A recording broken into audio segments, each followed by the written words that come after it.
जिस तरीके से उन्होंने हमसे कहा कि यार कि स्वामी जी हैं एक वो बहुत ज़्यादा है, उनको ठीक करना है थोड़ा सा, उसमें आप करिएगा। तो हमने कहा क्या है, तो कहने लगे वो यार तुम अपनी बेटी के लिए। हमने कहा यार कैसे सोच सकते हो, मतलब बड़े भैया तुम ये अपनी बच्चियों को लेकर कैसे तरीके से करते। कहले नहीं हम आपकी पूरी तैयारी वो करेंगे, सपोर्ट करेंगे, सुरक्षा की गारंटी लेते हैं, सारी चीजें हैं। एक स्वामी जी को थोड़ा ठीक करना है। आरोप है कि ये शब्द आशुतोष पांडे ने स्वामी अविमुक्तेश्वरानंद के बारे में रमाकांत दीक्षित से कहे। आशुतोष पांडे वही शख्स हैं जिन्होंने स्वामी अविमुक्तेश्वरानंद पर बच्चों से यौन शोषण का आरोप लगाया है। आशुतोष पांडे श्री कृष्ण जन्मभूमि मुक्ति निर्माण ट्रस्ट के अध्यक्ष हैं, रामभद्राचार्य के शिष्य भी हैं और यूपी पुलिस के रिकॉर्ड के मुताबिक हिस्ट्री शीटर भी। स्वामी अविमुक्तेश्वरानंद पर लगे आरोपों के मामले में 21 फरवरी को एफआईआर दर्ज हुई। तभी से प्रयागराज पुलिस इस केस की जांच में जुटी हुई है। इस पूरे मामले की शुरुआत प्रयागराज माघ मेले में 18 जनवरी को मौनी अमावस्या के दिन हुई, जब अविमुक्तेश्वरानंद और प्रशासन के बीच विवाद हुआ था। इसके 6 दिन बाद यानी 24 जनवरी को आशुतोष पांडे ने पुलिस कमिश्नर से शिकायत की। शिकायत में आरोप है कि अविमुक्तेश्वरानंद ने माघ मेले 2026 और महाकुंभ 2025 के दौरान बच्चों से यौन शोषण किया। मामला पॉक्सो कोर्ट पहुंचा। 13 फरवरी को 2 बच्चों को कोर्ट में पेश किया गया। 21 फरवरी को उनके बयान दर्ज किए गए। कोर्ट के आदेश पर उसी दिन प्रयागराज के झूसी थाने में एफआईआर दर्ज की गई। एफआईआर में शंकराचार्य, उनके शिष्य मुकुंदानंद और कुछ अज्ञात लोगों को आरोपी बनाया गया। दैनिक भास्कर की रिपोर्ट के मुताबिक जिन 2 बच्चों को कोर्ट में पेश किया गया उनमें से एक यूपी के हरदोई का रहने वाला है। बच्चे के पिता के मुताबिक करीब 1 साल पहले उनका बेटा पड़ोस के गांव के एक शख्स के साथ प्रयागराज गया था। वहां दान और दीक्षा के नाम पर उसका आधार कार्ड लिया गया। पिता के मुताबिक उसके बाद क्या हुआ उसकी जानकारी उनको नहीं है। उन्होंने बताया कि बेटे ने कभी किसी तरह की अनहोनी का जिक्र भी नहीं किया। जब पुलिस की एक टीम हरदोई पहुंची तब पिता को इस चीज के बारे में जानकारी मिली। हालांकि इस मामले पर बच्चे का क्या कहना है ये अब तक सामने नहीं आया है। हाँ, इस बीच एक बयान जरूर आया है। ये बयान शाहजहांपुर के रहने वाले रमाकांत दीक्षित का है। इनका कहना है कि आशुतोष पांडे ने इनसे बात कर स्वामी अविमुक्तेश्वरानंद पर झूठा आरोप लगाने के लिए कहा था, जिसके लिए इन्होंने मना कर दिया। देखिए, आशुतोष पांडे से मेरा कोई व्यक्तिगत विवाद नहीं है कि जो आशुतोष पांडे के खिलाफ मैं लिखूं, बयान देने आया हूँ या बयान दिया है। हाँ, हालांकि मैं ये कह रहा हूँ कि मैं वहाँ अपने घर पे रहता हूँ, वहाँ से निकला था रास्ते में, वहाँ बैठा था और उसके बाद में बाइक पे अपने घर में बात कर रहा था। तो 3 लोग आए थे और जिनको मैं जानता नहीं हूँ, उन्होंने हमारे पिताजी का नाम लिया। तो चूंकि पिताजी का जब नाम लेते हो तो समझ में आता है कि कोई खास होगा, तो उन्होंने नाम लिया। उनसे बातचीत हुई मेरी। फिर बातचीत होते हो तो उन्होंने कहा कि ऐसा है कि एक मामला है यार, आप करा दीजिए। हमने कहा क्या मामला है, क्या कराना है। तो उन्होंने कहा कि ऐसी बात है, आपके एक बहुत अच्छे खास है, तो उनसे हम बात कराते हो। तो हमने कहा किससे बात करानी है, बात कराइए। तो उन्होंने अपने फोन से मेरी बात कराई। तो उन्होंने उधर से वो बोले कि मैं आशुतोष पांडे बोल रहा हूँ।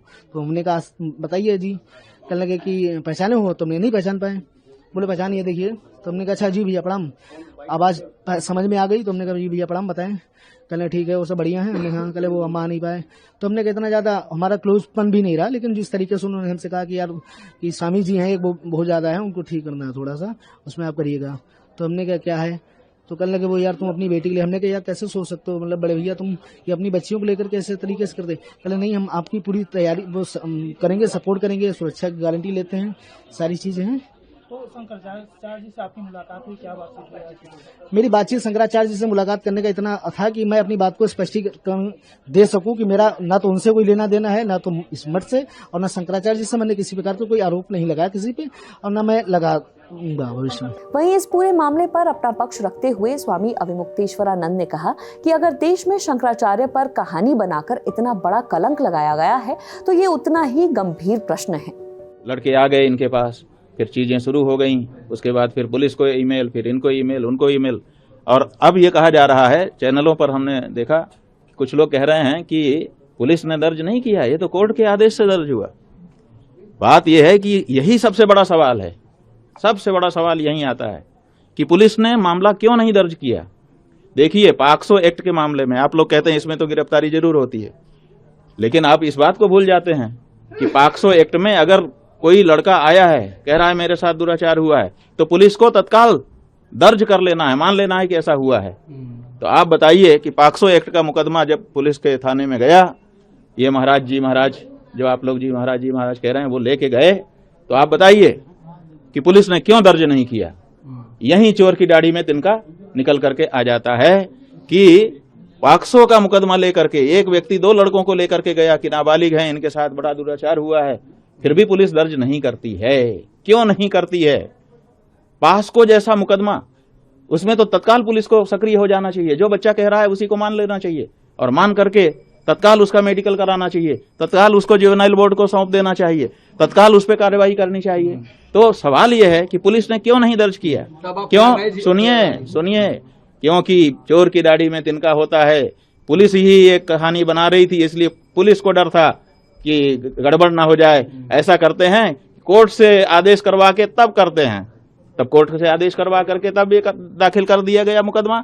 अब उनके पास ढाल हो गई कि साहब हम तो कोर्ट से आए हैं, हमने डायरेक्ट नहीं किया। क्यों नहीं किया? सबसे बड़ा सवाल यही है कि पॉक्सो जैसा मुकदमा, बच्चों के साथ अत्याचार अन्याय का मामला, और पुलिस के पास वो बच्चे जाते हैं, वो कह रहा है कि मैं तो बच्चों को लेके गया था और इन्होंने दर्ज नहीं किया, कृपया हमारा सुने। फिर वो कहता है कि मैंने दूसरी तारीख को ईमेल किया बड़े अधिकारियों को। बड़ी अधिकारी ईमेल पाने के बाद उन्होंने भी कुछ नहीं संज्ञान लिया। क्यों नहीं लिया? क्योंकि बड़े अधिकारी पहले से मिले हुए थे, वो सोच रहे थे कि हमारी निंदा ना हो जाए, इसलिए पहले कोर्ट से ले लेते हैं, चुप रह जाते हैं, तब जाकर के कोर्ट में मामला गया है। तो महाराज समझ रहे हैं महाराज जी? और कोर्ट में जब धारा 22 के अंतर्गत हमने सारा मामला रख दिया, अपने प्रमाण सामने रख दिए, उसके बाद जो आदेश आया उसमें उसका कोई उल्लेख ही नहीं किया गया कि इनकी तरफ से भी कोई बात कही गई है। और 14 पन्ने का लंबा, जैसा कि वकीलों ने आप लोगों को से बताया ही है कि इतना लंबा जजमेंट लिखा, सुप्रीम कोर्ट, हाई कोर्ट, जाने कितनी रूलिंग भर दिया, लेकिन ये नहीं बताया कि वो लड़के हमारे पास आए कैसे, कहां से आए।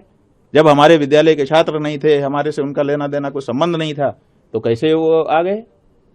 तो ये जो बात है, ये अपने आप में साबित करती है कि ये पुलिस की सह पर मुकदमा हिस्ट्री सीटर महाराज जी कर रहे हैं, और साथ ही साथ उस पुलिस को निर्देश कहां से मिल रहा है इसका भी अनुमान हो जा रहा है। वहीं आशुतोष पांडे ने इसके जवाब में क्या कहा, सुनिए। वो एक कहावत सुनी है, खिसियानी बिल्ली खंबा नोचे, एक कहावत है, सीधी सीधी है। अभी 2 दिन पहले चिल्ला रहे थे कि हम FIR हमारे खिलाफ नहीं दर्ज होगी, हमने कोर्ट में धारा 22 दे दी है, ये दे दिया है, वो दे दिया है। सूची जो दिखाई जा रही है किस मुकदमों की, वह एक कंप्यूटर से इनके द्वारा तैयार कराई गई है, जिसपे थाना कांडला की मोहर लगी है। उसी थाना कांडला में इनके 3 शिक्षकों के खिलाफ और एक नामजद शिष्य है FIR दर्ज हो गई है। हम न्याय चाहते हैं, जो भटकुक है हमारे, उनका न्याय चाहते हैं, उनकी सुरक्षा भी होनी चाहिए। ये लोग हत्या कराने का पूरा प्रयास कर रहे हैं, मेरी भी हत्या हो सकती है कभी भी।